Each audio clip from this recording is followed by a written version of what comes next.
1ನೇ ಶಾತಕರ್ಣಿ ಆದ್ಮೇಲೆ ಸೊ ಇಡೀ ಒಂದು ಶಾತವಾಹನರಲ್ಲಿ ಬರ್ತಕ್ಕಂಥ 7ನೆಯ ಪ್ರಬಲ ದೊರೆ. ಎಷ್ಟಲಿ 7ನೆಯ ಪ್ರಬಲ ದೊರೆ ಯಾರು ಅಂತ ಕೇಳಿದ್ರೆ ಅದುವೇ ಹಾಲ ಅಂತ ಕರೀತಾ ಹೋಗ್ತೀವಿ. ಈ ಹಾಲನ ಸ್ಪೆಷಾಲಿಟಿ ಏನ್ ಗೊತ್ತಾ, ಇಲ್ಲಿ ಅವನು ಕೂಡ ಪ್ರಬಲನಾಗಿದ್ದ, ಬಟ್ ಆದ್ರೆ ಅವನು ಯುದ್ಧಕ್ಕಿಂತ ಆಸಕ್ತಿನ ಈ ಸಾಹಿತ್ಯದಲ್ಲಿ ತಮ್ಮ ಆಸಕ್ತಿನ ಮಾಡ್ತಾ ಹೋಗ್ತಾರೆ, ಅತಿ ಹೆಚ್ಚು ಒಂದು ಆಸಕ್ತಿನ ಹೊಂದಿರತಕ್ಕಂಥದ್ದು. ಅಂಡ್ ಅಷ್ಟೇ ಅಲ್ದೇನೆ ಸೊ ಇವ್ರ ಕಾಲದ ರಚನೆ ಆಗ್ತಕ್ಕಂಥ one of the famous book ನಾವು ಆಗ್ಲೇ ಹೇಳಿದೀವಿ, ಶಾತವಾಹನರ ಒಂದು ಆಡಳಿತ ಭಾಷೆಯಾಗಿರುತ್ತೆ, ಪ್ರಾಕೃತ ಭಾಷೆ ಆಗಿರುತ್ತೆ. ಸೊ ಈ ಒಂದು ಪ್ರಾಕೃತ ಭಾಷೆನಲ್ಲಿ ಒಂದು ಬುಕ್ ರಚನೆ ಮಾಡ್ತಾರೆ, ಅದುವೇ ಹಾಲನ ಒಂದು ಗತ ಸಪ್ತಪತಿ ಅಥವಾ ಗತ ಸಪ್ತಸತಿ ಅಂತ ಕರೀತಾ ಹೋಗ್ತೀವಿ. ಇದನ್ನ ಶೃಂಗಾರ ಕಾವ್ಯದಲ್ಲಿ ರಚನೆ ಮಾಡ್ತಕ್ಕಂಥ ಕೆಲಸ ಸ್ವತಃ ಹಾಲ್ ಅವ್ರು ಏನ್ ಮಾಡಿದಾರಲ್ಲಿ ಮಾಡಿರ್ತಾರೆ. ಇದು ಆದ್ಮೇಲೆ ಏನ್ ಮಾಡ್ತಾ ಹೋಗ್ತಾರೆ, ಎಸ್ಪೆಷಲಿ ನಮ್ಮಲ್ಲಿರತಕ್ಕಂಥ ಬಾಣಭಟ್ಟ ಅವ್ರೇನ್ ಮಾಡ್ತಾರೆ, ಒಂದು ಬುಕ್ ಕಾದಂಬರಿ ಅಂತ ಪುಸ್ತಕ ಬರೀತಾರೆ. ಆ ಕಾದಂಬರಿ ಪುಸ್ತಕದಲ್ಲಿ ಇವ್ರ ಬಗ್ಗೆ ಉಲ್ಲೇಖ ಮಾಡಿದರೆ, ಉಲ್ಲೇಖ ಮಾಡೋದ್ರ ಜೊತೆಗೆ ಅಲ್ಲ ಮಾತನ್ನ ಹೇಳ್ತಾರೆ. ಏನಂತ ಹೇಳ್ತಾರೆ ಅಂತಂದ್ರೆ, ಇಡೀ ಒಂದು ಸಾಹಿತ್ಯ ವಿಭಾಗಗಳಲ್ಲೇ ಹಾಲನ ಒಂದು ಗತಾ ಸಪ್ತಸತಿ ಮೇರು ಕೃತಿಯಾಗಿದೆ. ಅಂಡ್ ಇದ್ರ ಮೂಲಕ ಈ ಹಾಲಿನ ಒಂದು ಬಿರುದು ಕೂಡ ಕೊಡ್ತಾರೆ. ಆ ಬಿರುದು ಹೆಸರೇ ನಾವು ಕವಿ ಪುಂಗವ ಅಂತ ಏನ್ ಮಾಡ್ತಾ ಹೋಗ್ತೀವಿ ಹೇಳ್ತಕ್ಕಂಥದ್ದು. ಇನ್ನ ಹಾಲಷ್ಟೇ ಅಲ್ಲ, ಅವನ ಆಸ್ಥಾನಿಕರು ಕೂಡ ಏನ್ ಮಾಡ್ತಾ ಹೋಗ್ತಾರೆ, ಒಳ್ಳೆ ಪುಸ್ತಕ ಬರೀತಾ ಹೋಗ್ತಾರೆ. ಎಸ್ಪೆಷಲಿ ಹಾಲ್ನೊಬ್ಬ ಮಂತ್ರಿ, ಅವನ ಹೆಸರೇ ನಾವು ಗುಣಾಢ್ಯ ಅಂತ ಕರೀತಾ ಹೋಗ್ತೀವಿ. ಇವ್ರೇನ್ ಮಾಡ್ತಾರೆ, ಪೈಶಾಚಿ ಭಾಷೆಯಲ್ಲಿ ಬೃಹತ್ ಕಥಾ ಅಥವಾ ಒಡ್ಡ ಕಥಾ ಪುಸ್ತಕವನ್ನ ರಚನೆ ಮಾಡ್ತಾರೆ.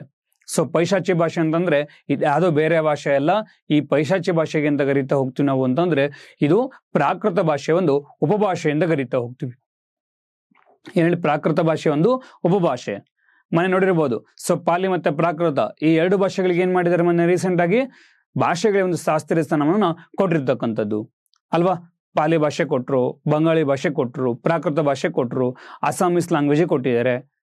ಸೊ ಒಟ್ಟಾರೆಯಾಗಿ ನಮ್ಮ ಆಲ್ರೆಡಿ ಓಕೆ 8 ಲ್ಯಾಂಗ್ವೇಜ್ ಇತ್ತು, ಈಗ 5 ಲ್ಯಾಂಗ್ವೇಜ್ ಎಕ್ಸ್ಟ್ರಾ ಕೊಡೋದ್ರ ಮೂಲಕ ಇಡೀ ಇಂಡಿಯಾದಲ್ಲಿ 13 ಒಂದು ಏನ್ ಮಾಡ್ತಾ ಹೋಗ್ತೀವಿ ನಾವು ಶಾಸ್ತ್ರೀಯ ಸ್ಥಾನ ಹೊಂದಿರತಕ್ಕಂಥ ಒಂದು ಭಾಷೆಗಳಲ್ಲಿ ನೋಡ್ತಕ್ಕಂಥದ್ದು. ಅಂಡ್ ಅದೇ ರೀತಿಯಾಗಿ ಇದಿಷ್ಟು ನಮ್ಮೊಂದು ಹಾಲಿನ ಒಂದು ಮಂತ್ರಿ ಆಗಿರ್ತಕ್ಕಂಥದ್ದು. ಈ ಗುಣಾಢ್ಯ ಬರೆದಿರ್ತಕ್ಕಂಥ ಈ ಬೃಹತ್ ಕಥಾ ಅಥವಾ ಒಡ್ಡ ಕಥಾ ಪುಸ್ತಕವನ್ನ ನಂತರದಲ್ಲಿ ಯಾರಪ್ಪ ಅದು ಅಂತ ಕೇಳ್ತಂದ್ರೆ, ಮೇಜರ ಬರ್ತಕ್ಕಂಥ ಗಂಗಾರ ದೊರೆ, ನಾವು ದುರ್ವಿನೀತ ಅಂತ ಕರೀತಾ ಹೋಗ್ತೀವಿ. ಈ ದುರ್ವಿನೀತ ಏನ್ ಮಾಡ್ತಾ ಹೋಗ್ತಾನೆ, ಈ ಪುಸ್ತಕವನ್ನ ಸಂಸ್ಕೃತ ಭಾಷೆಗೆ ಅನುವಾದವನ್ನು ಕೂಡ ಮಾಡ್ತಾ ಹೋಗ್ತಾರೆ. ದುರ್ವಿನೀತ ಗಂಗಾದೊರೆ ಅವ್ರೇನ್ ಮಾಡ್ತಾರೆ, ಈ ಬೃಹತ್ ಕಥಾ ಅಥವಾ ಒಡ್ಡ ಕಥಾವನ್ನ ಸಂಸ್ಕೃತ ಭಾಷೆಗೆ ಒಂದು ಟ್ರಾನ್ಸ್ಲೇಟ್ ಮಾಡ್ತಕ್ಕಂಥ ಕೆಲಸ ಅವರ ಕಾಲಘಟ್ಟದಲ್ಲಿ ನಡೀತಕ್ಕಂಥದ್ದು. ಅಂಡ್ ಜೊತೆಗೆ ಹಾಲ್ನ ಇನ್ನೊಬ್ಬ ಮಂತ್ರಿ, ಅವನ ಹೆಸರೇ ನಾವು ಸರ್ವವರ್ಮ ಅಂತ ಕರೀತಾ ಹೋಗ್ತೀವಿ. He is a very famous grammarian. ಇವರು ಕೂಡ ಏನ್ ಮಾಡ್ತಾರೆ, ಕಾತಂತ್ರ ಒಂದು ವ್ಯಾಕರಣ ಅಂತೇಳಿ ಒಂದು ಪುಸ್ತಕವನ್ನಲ್ಲಿ ರಚನೆ ಮಾಡ್ತಾರೆ. ಅಂಡ್ ಹಾಲ್ ಏನಾಗಿರ್ತಾನೆ, ಅವನೊಬ್ಬ ಕೂಡ ಒಬ್ಬ ಪ್ರಬಲ ರಾಜ ಆಗಿದ್ದ. ಅವನು ಹೀಗೆ ಶ್ರೀಲಂಕಾಗೆ ಒಂದು ಒಂದು ದಾಳಿನ ಮಾಡಕ್ ಹೋಗಿರ್ತಾನೆ. ಆ ಶ್ರೀಲಂಕಾ ದಾಳಿನ ಮುಗಿಸ್ಕೊಂಡು ಬರಬೇಕಾದ್ರೆ ಶ್ರೀಲಂಕಾದಲ್ಲಿ ಒಬ್ಬ ಮಹಿಳೆಯನ್ನ ನೋಡಿ ಫಿದಾ ಆಗ್ತಾನೆ. ಆ ಮಹಿಳೆ ಹೆಸರೇ ನಾವು ಲೀಲಾವತಿಯಿಂದ ಕರೀತೀವಿ. ಅಂಡ್ ಈ ರಾಣಿ, ಸೊ ಅವಳನ್ನ ಮದುವೆ ಆಗ್ತಕ್ಕಂಥ ಕೆಲಸ ಹಾಲ ಮಾಡ್ತಾನೆ.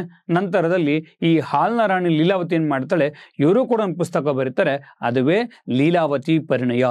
ಸಿಯರ್ don't be confuse here. Next ಬರ್ತಾನೆ ಒಬ್ಬ ರಾಜ, ಕಲ್ಯಾಣ ಚಾಲುಕ್ಯರಲ್ಲಿ ಒಬ್ಬ ಪೊಯಿಟರ್ ಬರ್ತಾನೆ, ರಾಜಾದಿತ್ಯ ಅಂತ ಕರಿತೀವಿ. ಅವರು ಕೂಡ ಒಂದು ಪುಸ್ತಕ ಬರೀತಾರೆ, ಅದು ಲೀಲಾವತಿ ಮಾತ್ರ. That book is based on the mathematics.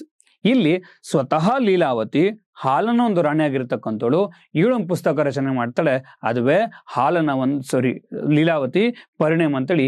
ಈ ಪುಸ್ತಕ ಏನ್ ಮಾಡುತ್ತೆ, ಹಾಲ ಮತ್ತೆ ಲೀಲಾವತಿ ನಡುವೆ ಇರತಕ್ಕಂಥ ಒಂದು ಲವ್ ಸ್ಟೋರಿ ಬಗ್ಗೆಯಲ್ಲಿ ಒಂದು ಉಲ್ಲೇಖವನ್ನ ಕೊಡ್ತಕ್ಕಂಥದ್ದು. ನೆಕ್ಸ್ಟ್ ಬರ್ತಕ್ಕಂಥದ್ದು ಸೊ ಗೌತಮಿ ಪುತ್ರ ಶಾತಕರ್ಣಿ. ಹೌದು, ಸೊ ಹಾಲ ಬಂದು ಆಳ್ವಿಕೆ ಮಾಡೋದ್ಮೇಲೆ ಯಾರೋ ಕೂಡ ಒಬ್ಬ ಪರ್ಸನ್ ಕೂಡ ಏನಾಗಿರುತ್ತೆ ಅಲ್ಲಿ ಪ್ರಬಲ ಆಗಿರೋದಿಲ್ಲ. ಅವಾಗ ಏನಾಗ್ತಾ ಹೋಗುತ್ತೆ, ಸೊ ಪ್ರಬಲ ಆಗದೆ ಇದ್ದಾಗ ಎಲ್ಲ ಒಂದ್ ಕಡೆ ಸಾಮ್ರಾಜ್ಯ ತುಂಬಾ ವೀಕ್ ಆಗಿರುತ್ತೆ. ಆ ವೀಕ್ ಆಗಿರೋ ಸಂದರ್ಭದಲ್ಲೇ ಮತ್ತೆ ಅದನ್ನ ದೃಢಗೊಳಿಸ್ತಕ್ಕಂಥ ಕೆಲಸ ಯಾರು ಮಾಡ್ತಾರೆ, ಈ ಗೌತಮಿ ಪುತ್ರ ಶಾತಕರ್ಣಿ ಕಾಲದಲ್ಲಿ ನಡೀತಕ್ಕಂಥದ್ದು. ಅಂಡ್ ಇವ್ರ ಬಗ್ಗೆ ಹೇಳಬೇಕು ಅಂತಂದ್ರೆ, ನಾವು ಯೂಶಲಿ ಏನ್ ಮಾಡ್ತಾ ಹೋಗ್ತೀವಿ, ನಮ್ಮ ಇತಿಹಾಸದ ಬಗ್ಗೆ ಹೇಳಬೇಕು ಅಂತಂದ್ರೆ, ನಮ್ಮ ಭಾರತೀಯ ಒಂದು ಸಾಮಾಜಿಕ ವ್ಯವಸ್ಥೆ ಯಾವ ರೀತಿಯಾಗಿದೆ ಅಂತಂದ್ರೆ, ನಮ್ಮ ಭಾರತದ್ದು ಒಂದು ಪಿತೃಪ್ರಧಾನ ಕುಟುಂಬ ವ್ಯವಸ್ಥೆನಲ್ಲಿ ಹೊಂದಿರತಕ್ಕಂಥದ್ದು, ಪ್ಯಾಟ್ರಿಯಾರ್ಕಲ್ ಫ್ಯಾಮಿಲಿ ಅಂತ ಕರೀತಾ ಹೋಗ್ತೀವಿ. ಲೈಕ್ ನಮ್ಮೂರು ಇವತ್ತು ಕೂಡ ಅಷ್ಟೇ. ನಿಮ್ಮೂರು, ನೀವು ಯಾವುದೇ ಊರಿಗೆ ಹೋಗಿಬೇಕಿದ್ರೆ ನಿಮ್ಮ ತಾಯಿಯವ್ರ ಅಡ್ರೆಸ್ ಹೇಳಿದ್ರೆ ನಮ್ಮ ಮನೆಗಳು ಸಿಗಲ್ಲ. ನಿಮ್ಮ ತಂದೆ ಅಡ್ರೆಸ್ ಹೇಳಿಬೇಕಿದ್ರೆ ಎಲ್ಲ ಅಡ್ರೆಸ್ ಸಿಗುತ್ತೆ. ಈವನ್ ಆ ಪರ್ಸನ್ ಡೆಡ್ ಆಗಿದ್ರು ಕೂಡ ಏನಾಗುತ್ತೆ, ಇಲ್ಲಿ ಆ ಪರ್ಸನ್ ಹೆಸರು ಸಾಕು ಮನೆಗಳನ್ನ ತೋರಿಸ್ತಕ್ಕಂಥ ವ್ಯವಸ್ಥೆ ಆಗ್ತಾ ಹೋಗೋತಿಲ್ಲಿ. ಯಾಕೆ? ಬಿಕಾಸ್ ನಮ್ದೇನಾಗಿದೆ, ಒಂದು ಪಿತೃಪ್ರಧಾನ ಕುಟುಂಬ ವ್ಯವಸ್ಥೆ ನಾವಿಲ್ಲಿ ಹೊಂದಿರತಕ್ಕಂಥದ್ದು. ಆದ್ರೆ ಈ ಗೌತಮಿ ಪುತ್ರ ಶಾತಕರ್ಣಿ ಏನ್ ಮಾಡ್ತಾನೆ, ತನ್ನ ಹೆಸರಿನ ಮುಂದೆ ತನ್ನ ತಾಯಿ ಹೆಸರನ್ನ ಏನ್ ಮಾಡ್ತಾನೆ ಹೋಗ್ತಾನೆ, ಒಂದು ಸರ್ನೇಮ್ ಆಗಿ ಇಟ್ಕೊಳ್ಳೋದ್ರ ಮೂಲಕ ಇಡೀ ಇತಿಹಾಸದಲ್ಲೇ ಅಜರಾಮರವಾಗಿ ಉಳಿತಕ್ಕಂಥ ಕೆಲಸ ಈ ಗೌತಮಿ ಪುತ್ರ ಶಾತಕರ್ಣಿ ಕಾಲದಲ್ಲಿ ನಡೀತಕ್ಕಂಥದ್ದು. ತನ್ನ ತಾಯಿ ಹೆಸರು ಗೌತಮಿ ಬಾಳಶ್ರೀ, ಗೌತಮಿಯ ಪುತ್ರ ಅಂದ್ರೆ ಮಗ. ಸೊ ಗೌತಮಿಯ ಮಗನ ಅವನ ಹೆಸರೇ ಶಾತಕರ್ಣಿ, ಗೌತಮಿ ಪುತ್ರ ಶಾತಕರ್ಣಿ ಅಂತ ಏನ್ ಮಾಡ್ತಾ ಹೋಗ್ತೀವಿ, ಕರಿತಕ್ಕಂಥದ್ದು. ಅಂಡ್ ಈ ಒಂದು ಅವರ ತಾಯಿಗೆ ಇರತಕ್ಕಂಥ ಗೌತಮಿ ಬಾಳಶ್ರೀ ಅಂತ ಕರಿತಾ ಹೋಗ್ತೀವಿ. ಅವ್ರೇನ್ ಮಾಡ್ತಾ ಹೋಗ್ತಾರೆ, ಒಂದು ಶಾಸನ ಹೊಡಿಸ್ತಾರೆ, ಅದುವೇ ನಾಸಿಕದ ಒಂದು ಶಾಸನ.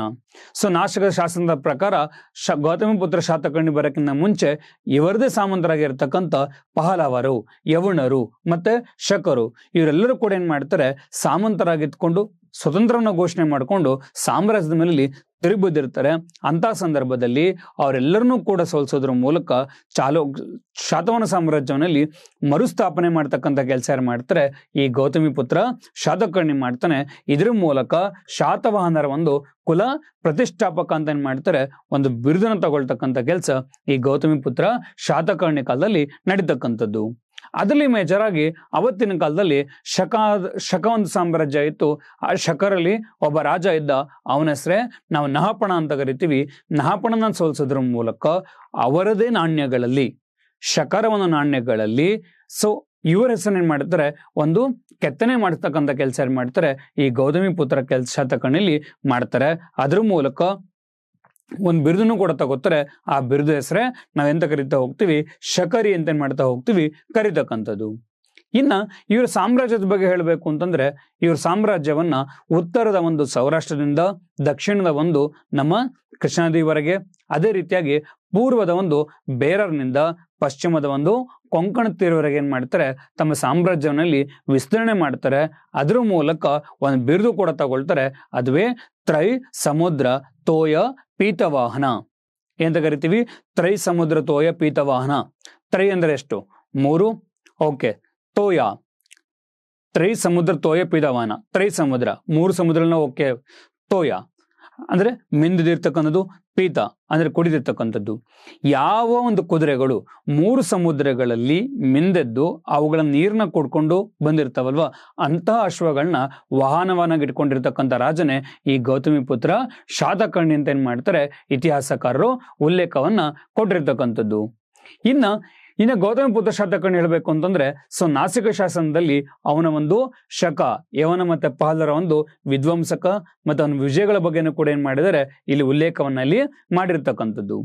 ಅಂಡ್ ಅಷ್ಟೇ ಅಲ್ದೇನೆ ಈ ಗೌತಮಿ ಪುತ್ರ ಶಾತಕರ್ಣಿ ಅಂತ ಕರೀತಾ ಹೋಗ್ತೀವಿ ನಾವು ಕ್ಷತ್ರಿಯರ ಒಂದು ದರ್ಪಮರ್ದನ, ಕ್ಷತ್ರಿಯರ ಒಂದು ಹೆಮ್ಮೆಯ ನಾಶಕ ಅಂತಾನೂ ಕೂಡ ಏನ್ ಮಾಡ್ತಾ ಹೋಗ್ತಾರೆ, ಒಂದು ಬಿರುದಿನಲ್ಲಿ ನೀಡಿರ್ತಕ್ಕಂಥದ್ದು. ಜೊತೆಗೆ ಇಡೀ ಗೋದಾವರಿ ಒಂದು ಕಣಿವೆಯನ್ನ ವ್ಯಾಲಿನಲ್ಲಿ ಸ್ವಾಧೀನಪಡಿಸ್ಕೊಳ್ತಾನೆ. ಅದರ ಮೂಲಕ ದಕ್ಷಿಣ ಪಥ ಒಂದು ಸಾರ್ವಭೌಮ ಅಂತಾನೂ ಕೂಡ ಏನ್ ಮಾಡ್ತಾರೆ, ಒಂದು ಬಿರುದಿನಲ್ಲಿ ಕೊಡ್ತಕ್ಕಂಥದ್ದು. ಈ ಗೌತಮಿ ಪುತ್ರ ಶಾತಕರ್ಣಿ ಅಂದ್ಮೇಲೆ ಅವನ ಮಗ ಆಳ್ವಿಕೆ ಬರ್ತಾನೆ. ಅವನ ಹೆಸರೇ ನಾವು ಶ್ರೀ ಪುಲಮಾವಿ ಅಥವಾ 4ನೇ ಒಂದು ಪುಲಮಾವಿ, ವಸಿಷ್ಠ ಪುತ್ರ ಪುಲಮಾವಿ ಅಥವಾ 4ನೇ ಪುಲಮಾವಿ ಅಂತ ಕರೀತಾ ಹೋಗ್ತೀವಿ. ಇನ್ನು ಅವನ ಬಗ್ಗೆ ಹೇಳಬೇಕು ಅಂತಂದ್ರೆ, ಅವ್ರ ಕಾಲದಲ್ಲಿ ಇಡೀ ಆಂಧ್ರ ಪ್ರದೇಶ ಏನ್ ಮಾಡ್ತಾರೆ, ಒಂದು ವಶವನ್ನ ಪಡಿಸ್ಕೊಳ್ತಾರೆ. ಅದ್ರ ಮೂಲಕ ಆಂಧ್ರ ರಾಜ ಅಂತ ಏನ್ ಮಾಡ್ತಾರೆ, ಬಿರುದನ್ನು ತಗೊಳ್ತಾರೆ. ಜೊತೆಗೆ ದಕ್ಷಿಣ ಪಥೇಶ್ವರ ಅಂತಾನೂ ಕೂಡ ಏನ್ ಮಾಡ್ತಾರೆ, ಬಿರುದಿನಲ್ಲಿ ತಗೊಳ್ತಕ್ಕಂಥದ್ದು. ಅಂಡ್ ಇವ್ರ ಕಾಲದಲ್ಲಿ ಬರ್ತಕ್ಕಂಥದ್ದೇ ಒನ್ ಆಫ್ ದ ಫೇಮಸ್ ಸ್ತೂಪ, ಅದುವೇ ಇವ್ರು ಏನ್ ಮಾಡ್ತಾರೆ, ಸೊ ಅಮರಾವತಿನಲ್ಲಿ ಒಂದು ಬೃಹತ್ ಆಗಿರ್ತಕ್ಕಂಥ ಒಂದು ಬೌದ್ಧರಿ ಒಂದು ಸ್ತೂಪನ ಏನ್ ಮಾಡ್ತಾರೆ, ನಿರ್ಮಾಣ ಮಾಡ್ತಾರೆ. ನಂತರದ ದಿನ 1797ರಲ್ಲಿ ಕಾಲಿನ್ ಮೆಕೆನ್ಸಿ ಅಂತ ಕರೀತಾ ಹೋಗ್ತೀವಿ, ಅವ್ರ ಇದನ್ನ ಇಲ್ಲಿ ಡಿಸ್ಕವರ್ ಮಾಡ್ತಕ್ಕಂಥದ್ದು. ಇವತ್ತಿಗೂ ಕೂಡ ಅಷ್ಟೇ ದಕ್ಷಿಣ ಭಾರತದ ಒಂದು ಅತ್ಯಂತ ದೊಡ್ಡ ಸ್ತೂಪ ಯಾವುದು ಅಂತ ಕೇಳಿದ್ರೆ ದನ್ ಆನ್ಸರ್ ಇಸ್ ಅಮರಾವತಿಯ ಒಂದು ಬೌದ್ಧ ಸ್ತೂಪ. ಯಾರ ಬಂದು ನಿರ್ಮಾಣ ಮಾಡಿದ್ದು? ವಸಿಷ್ಠ ಪುತ್ರ ಪುಲಮಾವಿ ಅಥವಾ 4ನೇ ಒಂದು ಪುಲಮಾವಿ ಅಂತಾನು ಕೂಡ ಏನ್ ಮಾಡ್ತೀವಿ, ಒಂದು ಉಲ್ಲೇಖವನ್ನ ಕೊಡ್ತಕ್ಕಂಥದ್ದು.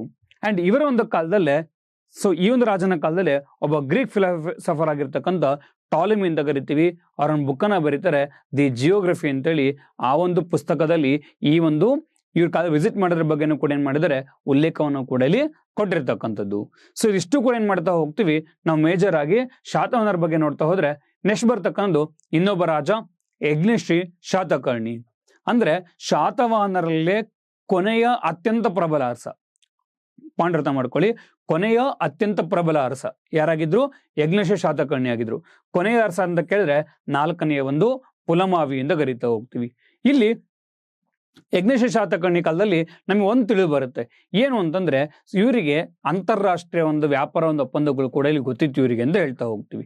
ಅದು ಹೇಗೆ ಅಂತಂದ್ರೆ ನಾವು ಎಸ್ಪೆಷಲಿ ಪಾಂಡಿಚೇರಿ ಬಳಿ ಇರ್ತಕ್ಕಂಥ ಒಂದು ಅರಿಕಮೇಡು ಬಂದರು ಅಂತ ಕರಿತಾ ಹೋಗ್ತೀವಿ.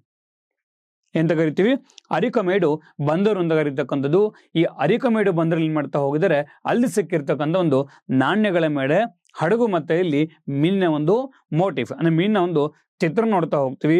ಅಂಡ್ ಅದ್ರ ಮೂಲಕ ನಮಗೊಂದು ಐಡಿಯಾ ಸಿಗತ್ತೆ, ಅದುವೇ ಇವರಿಗೆ ಅಂತಾರಾಷ್ಟ್ರೀಯ ಒಂದು ವ್ಯಾಪಾರ ಮತ್ತೆ ಇಲ್ಲಿ ಒಪ್ಪಂದನೂ ಕೂಡ ಇಲ್ಲಿ ಅದು ವ್ಯಾಪಾರ ಒಂದು ಓಕೆ ಮಾರ್ಗನೂ ಕೂಡ ಇಲ್ಲಿ ಕಂಡ್ಕೊಂಡಿದ್ರ ಬಗ್ಗೆ ನಮಗೆ ಇಲ್ಲಿ ಇನ್ಫಾರ್ಮೇಶನ್ ಸಿಗ್ತಕ್ಕಂಥದ್ದು. ಓಕೆ, ಸೊ ಇಲ್ಲ ಓಕೆ ಒಂದೊಂದು ಕ್ವಶನ್ ನೋಡ್ತಾ ಹೋಗೋಣ. ಈಗ ಫಸ್ಟ್ ಒನ್, ಇವಾಗ ಯಾವ ರಾಜವಂಶದವರನ್ನ ಆಂಧ್ರ ಭೃತ್ಯರು ಎಂದು ಸಹ ಕರೆಯಲಾಗುತ್ತದೆ ಅಲ್ವಾ?